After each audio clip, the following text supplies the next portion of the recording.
સ્નાન માટે મુક્ત સુરક્ષિત જગ્યા, સ્નાન કરી શકાય એવું શુદ્ધ પાણી, નયનરમ્ય કુદરતી દ્રશ્યો, બોટિંગ માટે વિવિધ પ્રકારની બોટના વિકલ્પ અને સ્વાદિષ્ટ નાસ્તો.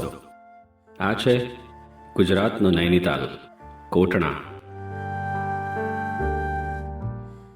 વડોદરા જિલ્લાનું કોટણા એ વડોદરાથી 18 કિલોમીટર અને બોરસદથી 27 કિલોમીટરના અંતરે છે. કોટણા ગામથી નદી સુધી પહોંચવાનો રસ્તો સાંકડો પણ મનોહર છે. રજાના દિવસોમાં ટ્રાફિકની સમસ્યા નડી શકે છે, પણ રસ્તો પસાર કર્યા પછી જોવા મળે છે મહીસાગર નદીનો વિશાળ પટ, જે જોતા જ મન મોહી લે છે.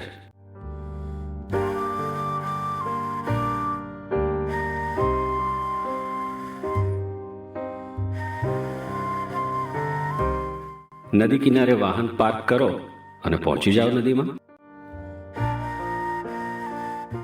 અહીં મળશે સ્નાન માટે મુક્ત અને સુરક્ષિત જગ્યા અને સ્નાન કરી શકાય એટલું શુદ્ધ પાણી. સ્નાન અને સુંદર નજારાનો આનંદ લીધા પછી અમે આગળ વધ્યા બોટિંગ તરફ. બોટિંગના વિવિધ વિકલ્પોમાંથી અમે પહેલો વિકલ્પ પસંદ કર્યો મોટરબોટનો.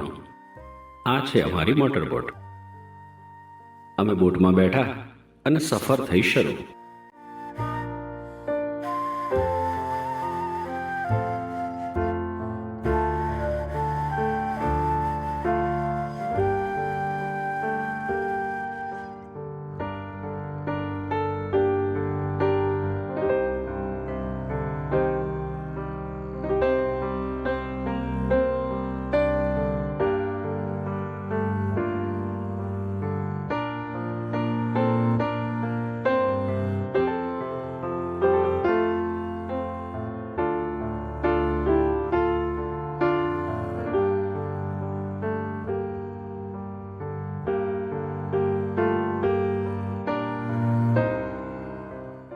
બોટની સ્પીડ અને થ્રિલનો આનંદ તમે પણ લઈ શકો એ માટે થોડી વાર ઓરિજિનલ અવાજ સાંભળીએ.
મોટરબોટની 5 મિનિટની રાઈડ માટે અહીં પ્રતિ વ્યક્તિ 200 રૂપિયા ચાર્જ લેવામાં આવે છે.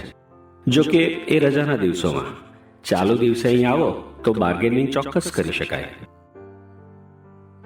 અમે રજાના દિવસે અહીં હતા એટલે જ નદીમાં બોટની અને કિનારા પર લોકની ભીડ જોવા મળી.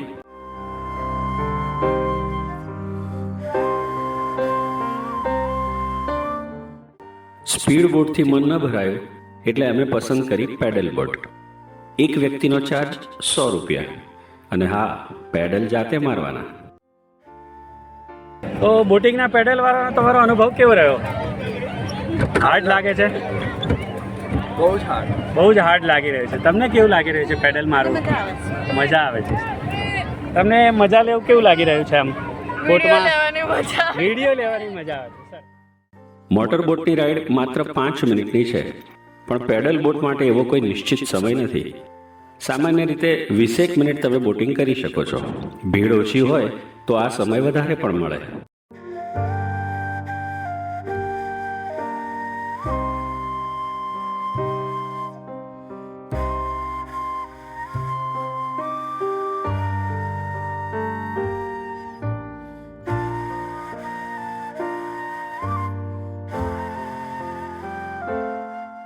બોટની ઉપર સરસ મજાની છત પણ ખરી, એટલે તડકામાંય આરામથી બોટિંગ કરી શકાય.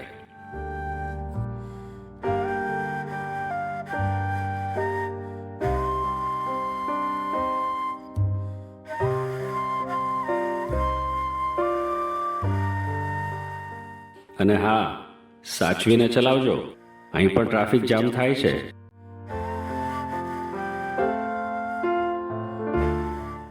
અને ભક્તિભાવના દર્શન પણ થાય છે.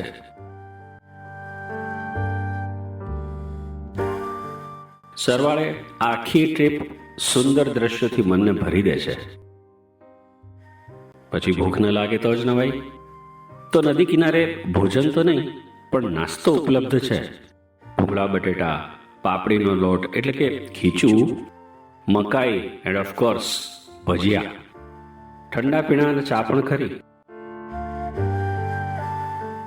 અને છેલ્લી વાત, અહીં વોશરૂમની સગવડ નથી, એટલે તમે 2-3 કલાકથી વધારે અહીં નહીં રોકાઈ શકો. So happy journey, enjoy.